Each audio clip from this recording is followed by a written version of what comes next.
I'm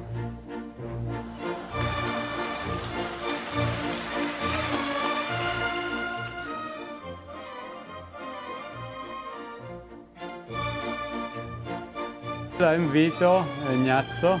I'm the executive chef of the Gattopardo, and today we're going to introduce some two recipes. One of the couscous, and one is the lasagnette with the farro. So the flour, as you know, farro flour is very low on gluten, and it's very healthy, and it's still from the Roman Empire. So it's very old. It's the mother of all the grain of the flour we have around now. So we are very proud to introduce this lasagnette to you. This is the flour which we're going to use. What I do combine with a little bit of farro flour, and I will add a little bit of durum. But right now it will take too long, so I already made some preparation of the farro lasagnette. And the sauce is going to be very summery. We're just going to use a yellow squash, green zucchini, eggplant, Italian eggplant, the small one, they're much tender, some basil, and some tomato. This tomato is very particular.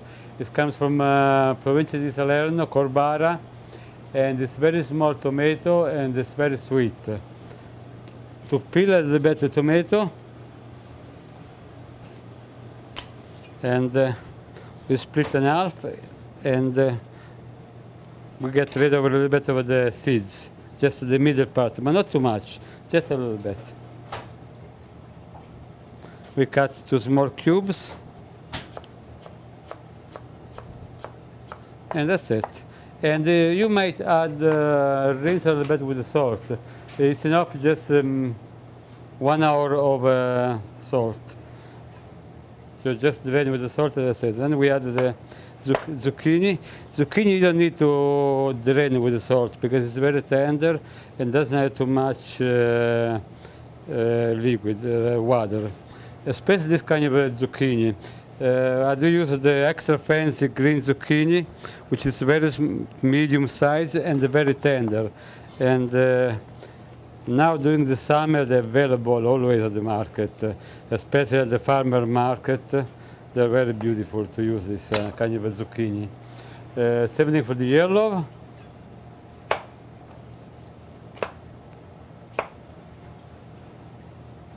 And we do the same amount of, and that's it. So at this point we use some olive oil to saute. Just olive oil.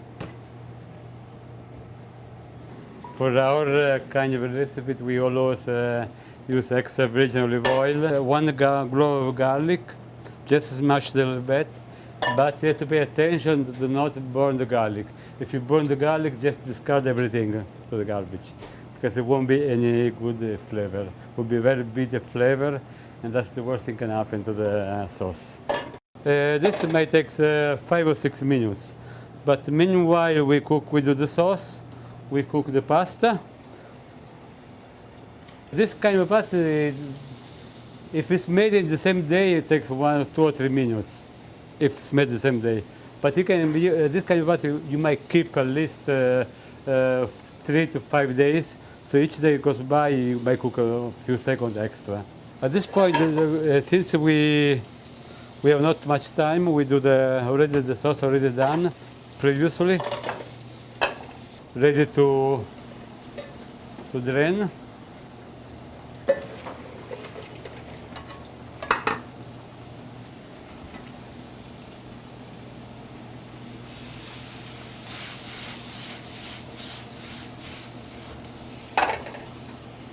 And usually I don't like to add any cheese to this kind of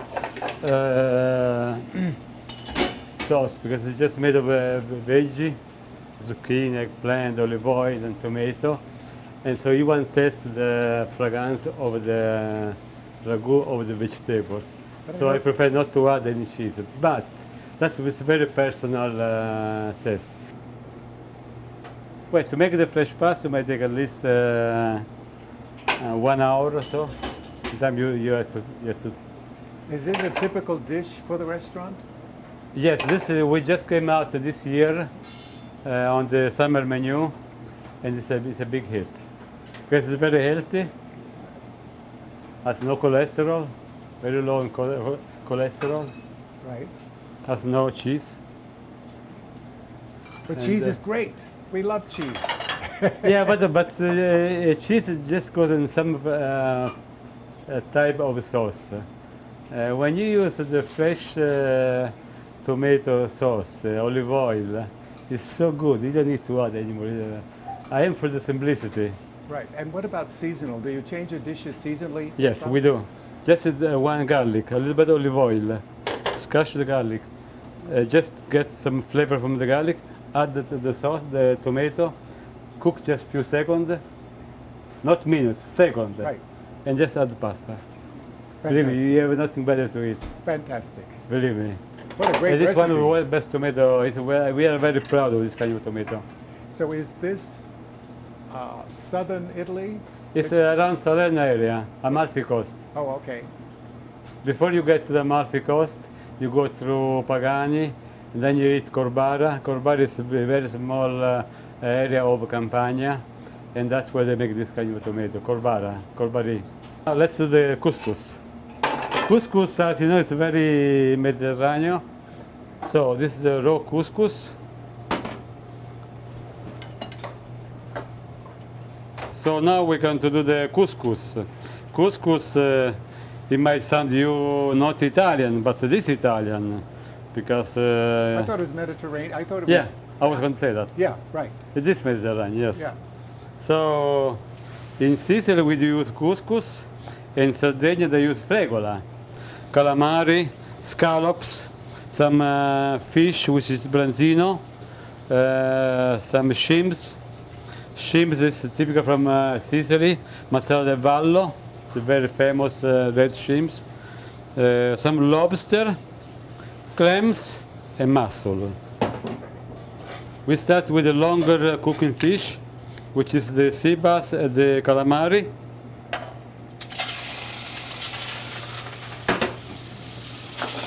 And the shrimps.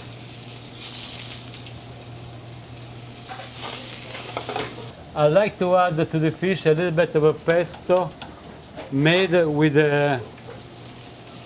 shallots, parsley, and anchovies.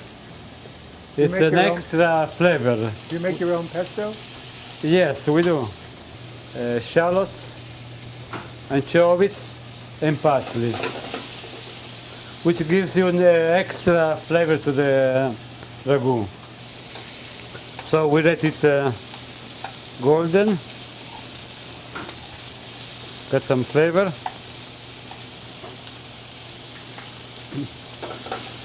This doesn't take too much to cook, it only takes 2 or 3 minutes. We don't want to overcook, and we try to save as much natural we can. Again, I don't like to overcook the fish, or because when you overcook, you change all the flavor. It's beautiful to taste the fish very fresh. Okay, so at this point it's almost ready, and we start to add some white wine. But just a splash of white wine. You don't want to add too much white wine, because if you add too much white wine, then it's going to be too bitter, to just a splash. The idea, as soon as you add the white wine, yes, to evaporate, not to sit there. And then we add the lobster, the clams, the mussel, the clams. That's what gives you extra flavor.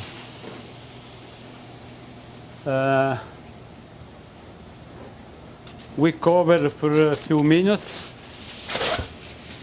just the time is opening the clams and the mussel, because the lobster is cooked already. It's pre-cooked already a little bit.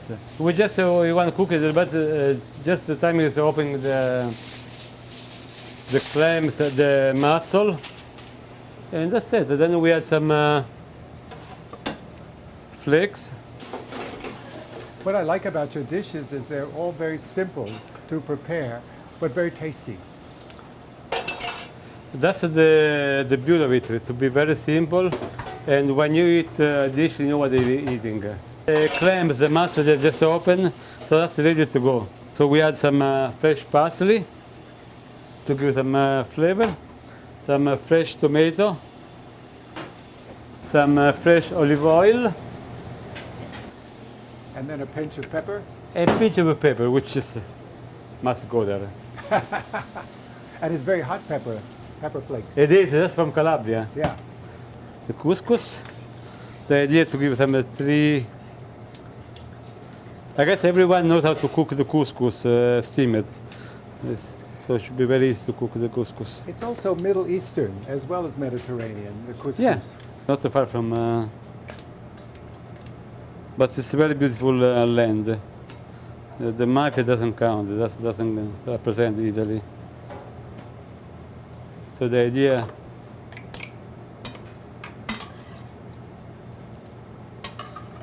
just accommodate the rest of the fish on couscous. Oh, and that great sauce. Oh my God. Believe me, this is one of the, it's like being in Sicily. But you know what's really nice is the bouquet. It's amazing. From where I'm standing, I can also taste it just by the smell.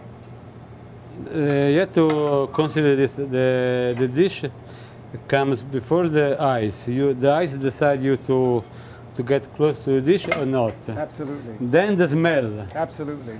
get closer or not. Exactly. And the last thing is the taste. Well, actually, it's an attraction. It brings you right to the food because of the bouquet. Yes. Some a little bit of shining of olive oil. And that's it. Jon Haggins, the GlobeTrotter, is a travel book unto itself. It's like no other travel book in the world. When I think of travel, I think of friends around the world. Travel introduces culture, cuisine, and history. If you ever have the desire to see the world, the colorful photos will take you there. You'll visit Thailand, Vietnam, Brazil, Portugal, Sweden, and many more. Don't forget the aromatic recipes that will whet your appetite and allow you to dream. You know, when I think of food, I think of home. The cover of Jon Haggins, the GlobeTrotter is whimsical. It gets you in the mood for traveling.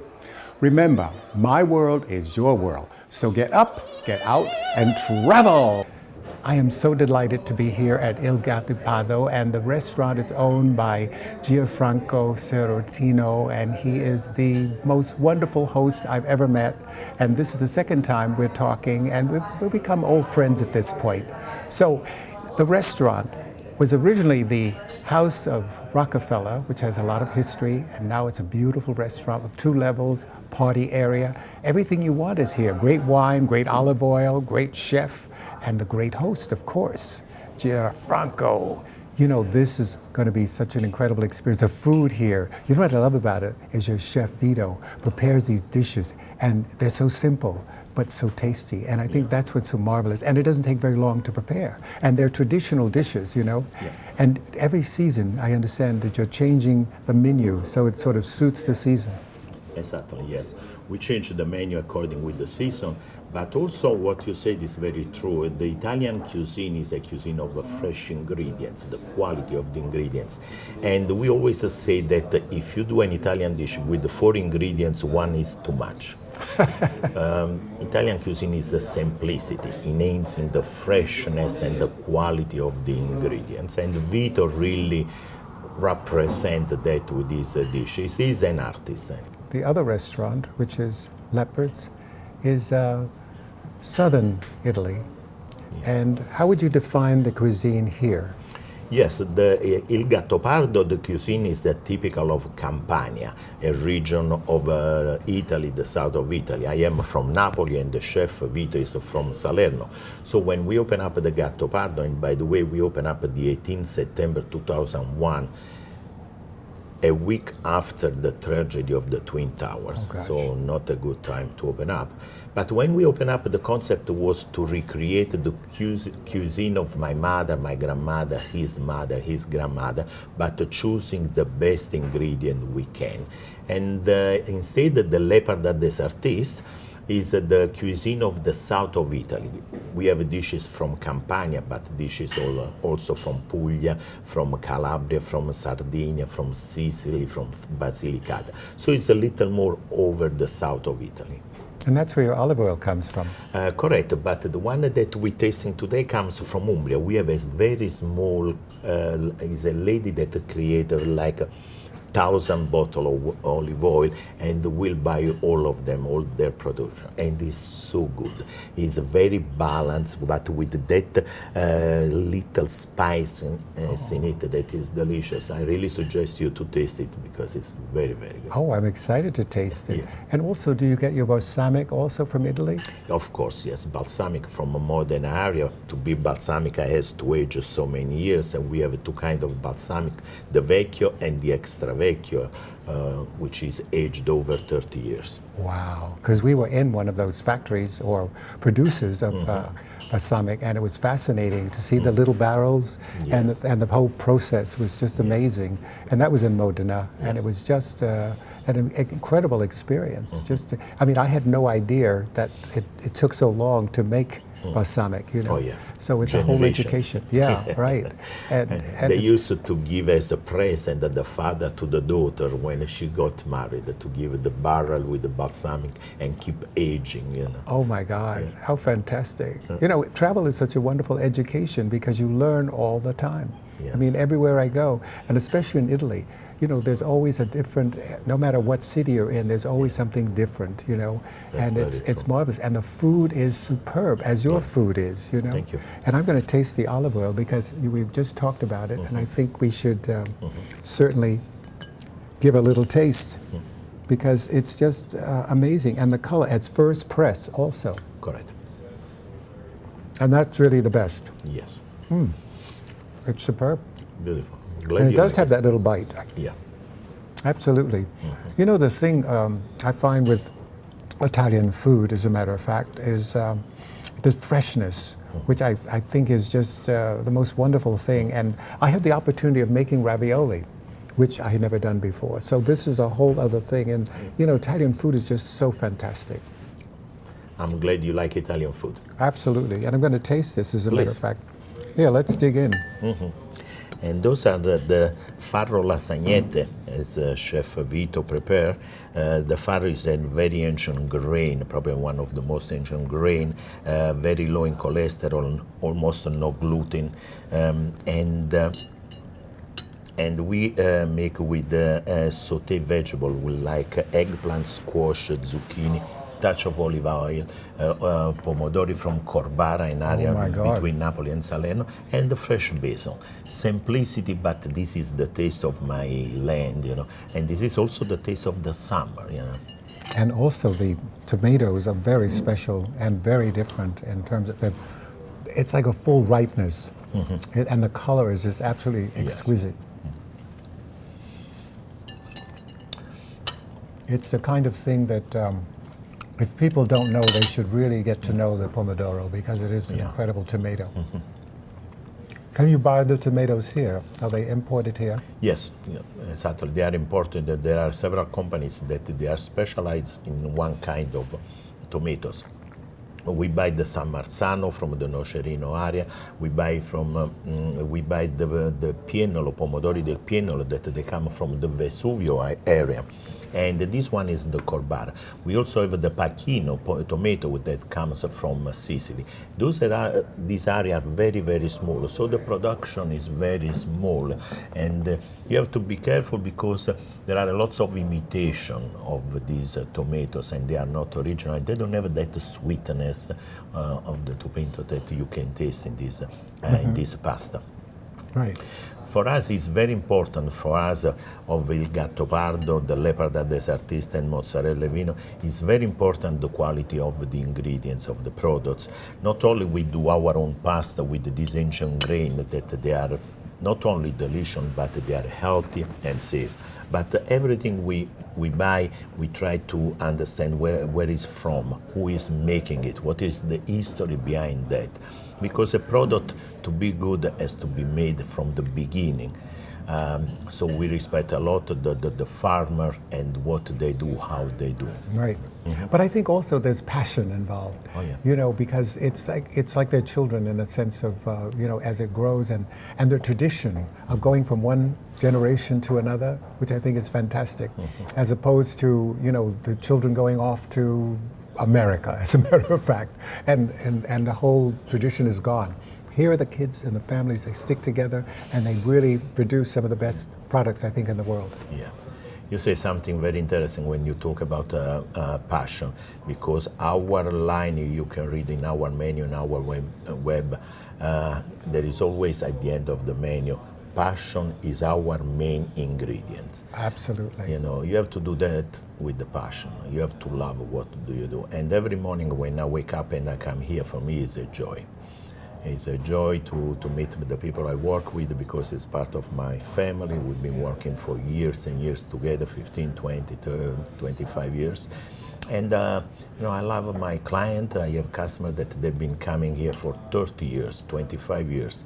We have guests that they come here 3, 4, 5, 6, or 7 times a week. So become a kind of family. Absolutely. You know, we know their children that they got older, they got married, and then they have children. So it's a kind of a tradition, a kind of family going on. I want to toast, by the way. Oh. Chin chin. Chin To chin. you. Secret of our business is the hospitality. The meaning, I always tell my guys that yes, service is very important, and I can teach the service. I can teach how to pour the wine, how to serve a plate, but hospitality is how you make the people feel. Absolutely. And you know, I cannot teach it. Or you have it here, or you don't have it. You know. And I always say the same thing, like make the interest of our guest, because making his interest, we're going to make our own interest. More he is happy, more he's going to come back, and more he's going to talk good about our restaurants. And what is the capacity of the restaurant? The Gattopardo can sit up here like 90 people, 90 seats, and we have a private room downstairs can sit up to 120 people. With the room downstairs, beautiful room, we use only for catering, because I also believe that the Italian cuisine is so simple. It's only about quality of the ingredients, that if you start to have a restaurant with the 200, 300 seats, you cannot cook à la minute, espresso. It means the pasta is cooked before and then you know, assembled and finished later, you know. And it's not the way Italian things are done. Italian cuisine has to be done at the moment. The risotto has to be done at the moment. The pasta has to be cooked at the moment. The sauce has to be cooked at the moment.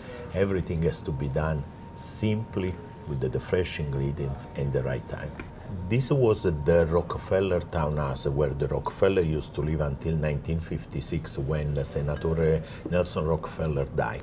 Then they sold it, and the owner of this building bought also the 2 brownstone on the other side on 55th Street, and the courtyard was in between the 2 buildings. They did a skylight, so we use also that one as a sitting area. It's a beautiful atrium, and the 2 buildings are so different. This one is so new, and this one is so beginning of the century, and the contrast is so funny. Oh, I know. And the atrium is very modern. Yes, correct. Yes. So it's really beautiful. And I love the fact that you feel the daylight, you know, coming in, Yeah. because you're almost outdoors in a sense. The atrium just sort of allows all that light, so it's really beautiful. Yeah. And it's a great place for occasions. Gianfranco, we have another dish in front of us, which is a seafood dish. And I love the fact that you've got everything here. You've got clams, you've got mussels, you've got shrimp, you've got everything. It's just an amazing dish, and it doesn't take that long to make, which I think is fantastic. Yes, correct. This is a typical Sicilian dish. It's made with the couscous, and is then added with pieces of lobster, scallops, calamari, shrimps, mussels. Food always makes me feel like home, because it's a comfort feeling. Yes. And this is just so fresh. And you know what I think is wonderful? It doesn't take long to prepare. Yes. And so, you know, it's tender. You know, if you cooked it longer, it would be tough. Yeah. But this is just delicious. What I like about this dish that represents really the culture of Sicily, as I said before, the blend of so many different cultures translated in a dish. Mm-hmm. And the smell of this dish is incredible. As I said, for me, represented the Mediterranean, the couscous, all the shellfish, little pieces of lobster, the shrimp. It's so fresh. Yes. It's so fresh you could slap it in the face. Well, you know, it's one of those, I've been to, let's see, I think there are 20 regions in Italy, and I've done maybe 7. And I can't wait to continue doing all these others, because the food varies. You know, it depends on where you are in Italy. And that's what's, you know, everybody has their own specialty, and they do all these wonderful things. And I'm just so thrilled to have had the experience of going to Italy and having some of the experiences that I've had. And I feel very lucky in that sense that I've been able to share this with our audience. Yeah. The whole fact that Italy is such a great destination to go to. It is. It is. As I said, you know, already the shape of the country is so unique. You know, we have so many thousand miles of coast, and the temperature, the climate is so different. You know, it's a land blessed by God. But let me say also that we Italians trying to ruin it anyway. Ruin it? No, we are very, you know, we are so used to these good things that we don't pay attention. I'm talking more about the artwork that we have in Italy. You know, it's so much and so beautiful that nobody pay more attention. You know, we don't take care as we supposed to. You know, some of the monuments are in a bad shape. I can imagine if the American people had those kind of monuments. You know, they're going to be impeccable. You know. Not necessarily. We've destroyed so many things here, like Penn Station, as a matter of fact, which was gorgeous, and putting up all these glass structures instead. But I think that Europe basically preserves more and have more history in terms of preservation than this country. Though it's a wonderful thing to travel, to experience the cuisine, to experience the culture. And I think that people can learn so much from other people and other cultures by going and sharing. And I think coming back, I remember my first trip to Côte d'Ivoire, I couldn't eat the chicken when I came back here because their chicken was so fresh. So it depends on where you are in the country or the world. And then the fact that when you come back and you realize the difference between authentic Italian food compared to some of the stuff they call, I guess, American Italian, it's not the same. But when you come here, you're having a very authentic experience, and that's what's really important. I want to say this is a real celebration here at Il Gattopardo. Chin chin. I'm Jon Haggins, the Taste of New York. I hope to see you next week at another great destination. So long for now.